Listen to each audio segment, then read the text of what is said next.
Welcome to Inside the Summit League. The basketball preseason polls are out this week. No surprise really on the women's side of things. Maybe a little bit on the men's side, though. We'll break those down with Brad Newitt coming up later in the show. But we are in the thick of a very good volleyball season right now. A lot of people thought that the Coyotes were going to be good this year, and those people were right. Turns out South Dakota and Denver 4-0 as they went into the weekend to face each other in a match. And the Pioneers and the Coyotes lead off this week's volleyball highlights.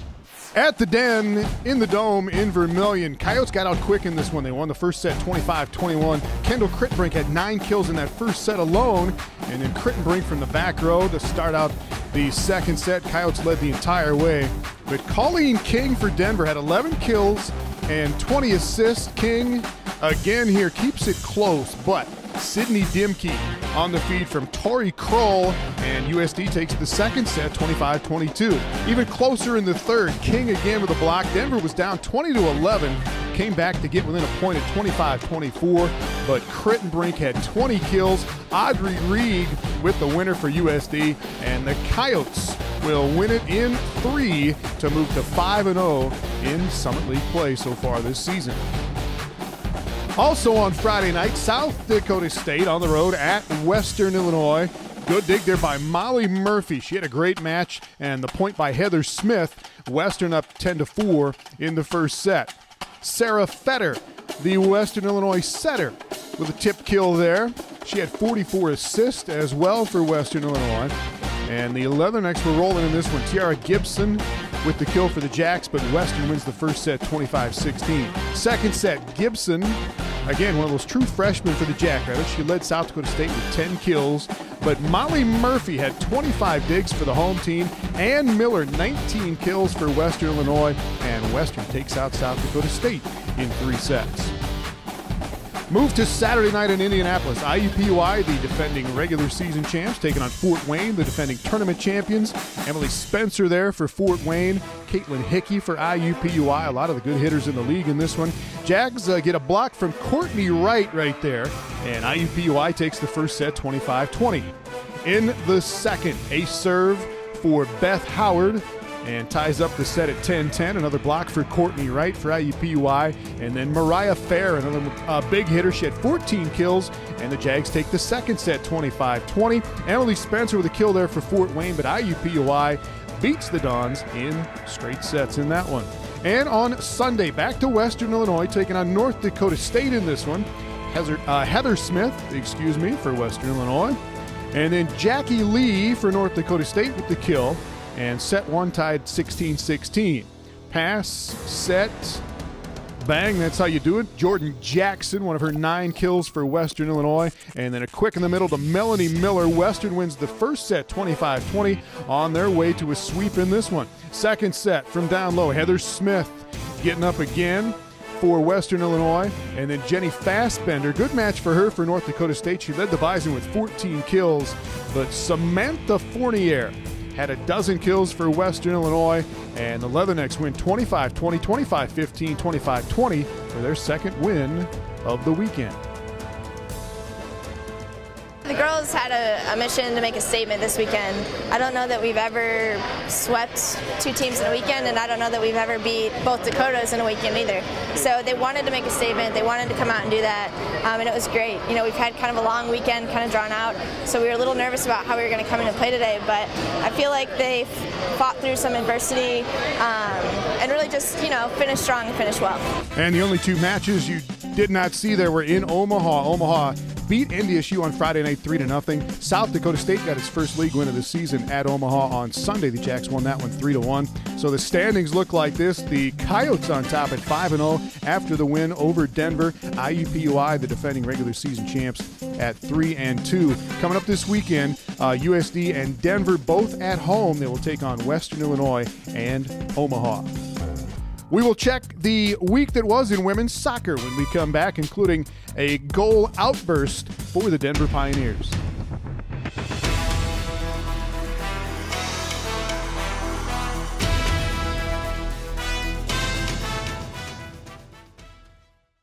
Inside the Summit League is brought to you by Sanford Health, Grand Falls Casino, and Dakota Land Honda.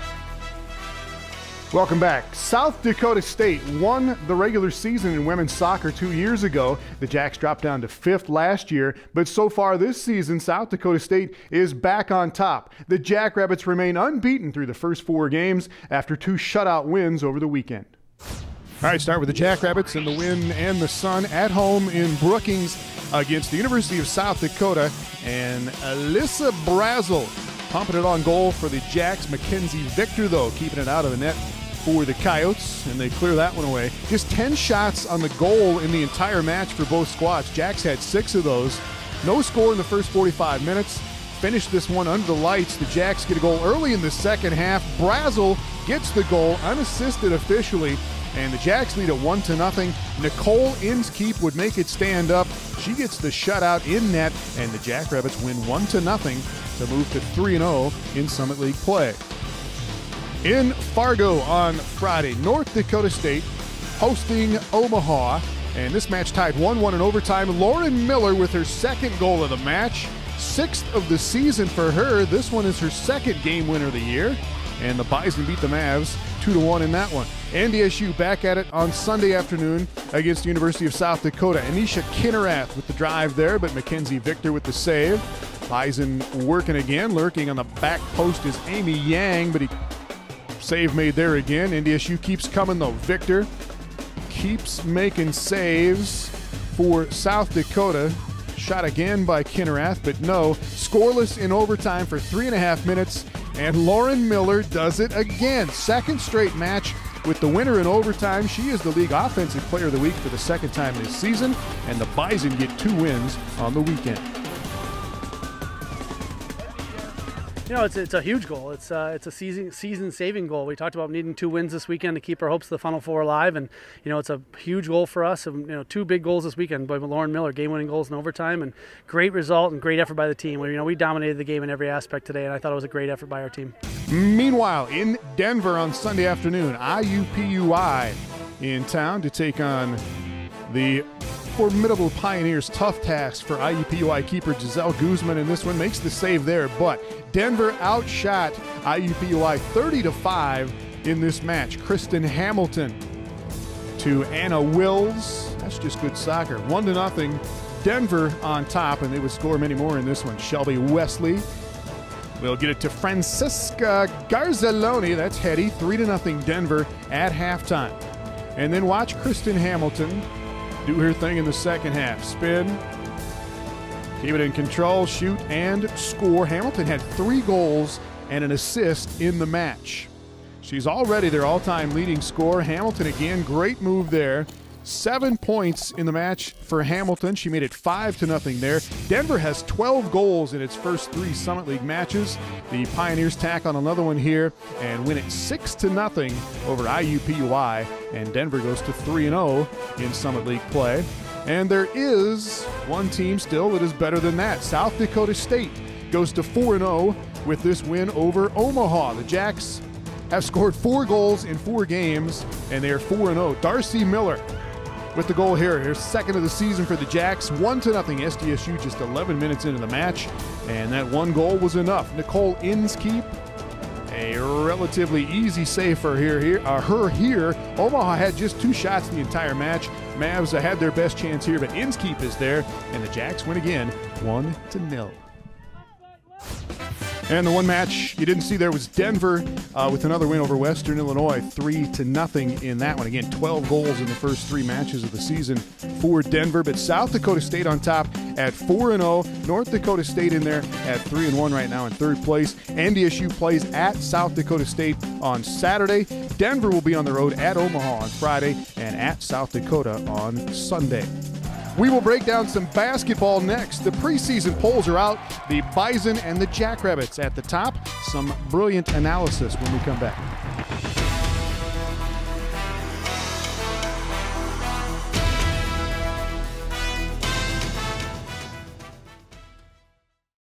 Since 1982, the Summit League has been achieving excellence. Beyond providing a quality education to more than 120,000 students, the league continues to strengthen its reputation of being nationally competitive in athletics. Today, More than 3,000 elite student athletes at 8 institutions embody the vision, purpose, and innovation the Summit League represents. These young men and women are reaching for the summit in both athletic and academic endeavors. Inside the Summit League is brought to you by Sanford Health, Grand Falls Casino, and Dakota Land Honda. All right, back to hoops, and the Summit League women's preseason poll looks like this. South Dakota State gets 27 of the 30 votes that they will win the league this year. IUPUI takes the rest of those first place votes. South Dakota and Fort Wayne in the top half, Nuit. And what do you think of this at first glance? Well, South Dakota State, I think, is a shoe-in. You got to pick them at the top. Aaron Johnson's built an incredible program, great consistency in what they've done. They've won the last 5 tournaments and I think like 4 of the last 6 regular season titles. So definitely putting the Jackrabbits at the top, I think, is number 1. All right. They graduated their leading scorer and their leading rebounder, and Ashley Eide and Leah Dietl. 6th Woman of the Year, Katie Lingle, also gone, but they bring back Gabby Bover and Tara Heiser and Steph Pollock, who sat out last year with an injury, but they can reload. Yeah. And as you said, until somebody else says otherwise, they're the team to beat. And no question. And they've got the confidence, and I think that does get instilled and breeded a little bit in the younger players. And like you said, they often do just reload, and it seems like a new player that was maybe a role player the year before steps up and now becomes a star player for them. All right, Megan Witashik is also back for the Jackrabbits. She is on the preseason All-League first team, along with De'Ara Goss from IUPUI, Amanda Hyde from Fort Wayne, Ashley Luke from Western Illinois, Nicole Seekamp from South Dakota, and Morgan Van Riper Rose from Denver. And talk about IUPUI a little bit. They lost Kara Nelson, but they have 4 good senior guards all back with Dee Dee Bellamy, Katie Camello, Dawn Luster, and they're the only team that beat South Dakota State twice last year. Yeah, they had South Dakota State's number, and they're a very athletic team, and that athleticism did give South Dakota State some trouble, and I think that's something that could really be a feather in IUPUI's cap going forward. If they can continue playing that style, it can give teams a lot of trouble. All right, South Dakota, the University of South Dakota is going to get a lot of attention. Seekamp had that great game in the tournament championship, lost to South Dakota State last year.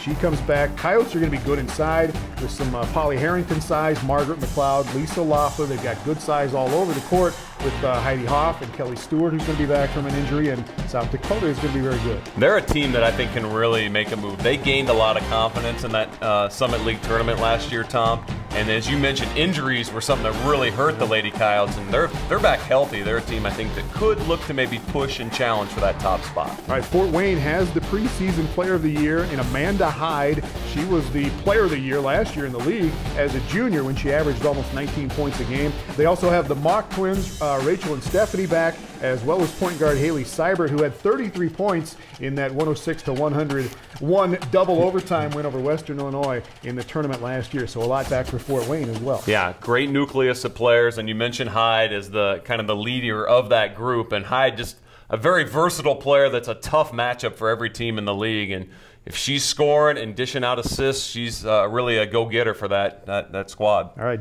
the Denver men will get a lot of attention. The Denver women, we don't know, kind of an unknown. They were 14-17 last year. Do have 4 starters back, including Morgan Van Riper Rose, who was on that preseason first team. Yeah, and I think anytime you're coming in new to the league, I think advantage maybe to the teams that are inviting the team in. So I think a tougher road for Denver on the women's side. All right, the Summer League tournament at the Sioux Falls Arena, the old Sioux Falls Arena, for one more season. It moves to the new Event Center in Sioux Falls for the 2015 tournament. That place is coming together very nicely, and the tournament's moved there in 2 years in Sioux Falls. When we come back, we'll take you to Omaha, Nebraska in our Campus Spotlight segment.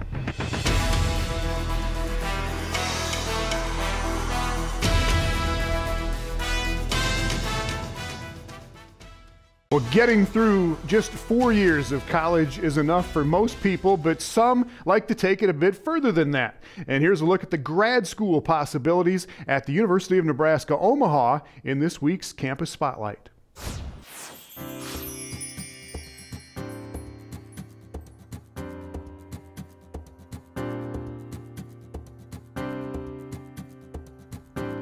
When it comes to your career, how do you connect with what's next? If your answer is graduate school, the University of Nebraska at Omaha has more than a century of experience in providing advanced degrees that advance careers.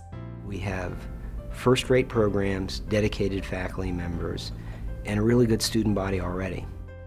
Add the national ranking of our graduate programs in U.S. News & World Report's Best Graduate Schools, our classification as a Carnegie Doctoral Research Institution, and our state-of-the-art facilities built to exceed the needs of a 21st century student.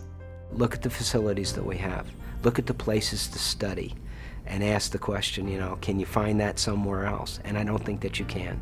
A new College of Business Administration building, a redesigned College of Education building, and a cutting-edge information science and technology building are just the start. For people who are interested in, student-centered learning and actually getting a good education and doing their own thing, this is the campus to do it. UNO makes graduate school affordable with generous scholarships and competitive tuition rates, the most affordable in the Omaha area. UNO makes graduate school convenient with online learning options tailored to advanced degrees. And UNO makes graduate school worthwhile, connecting students with jobs. Whether you seek a master's degree, a doctorate, or a graduate certificate, UNO offers premier advanced degree programs in a vibrant metropolitan setting. Connect with what's next in graduate school at UNO. Thanks to all of our member schools. We'll see you next week on Inside the Summit League.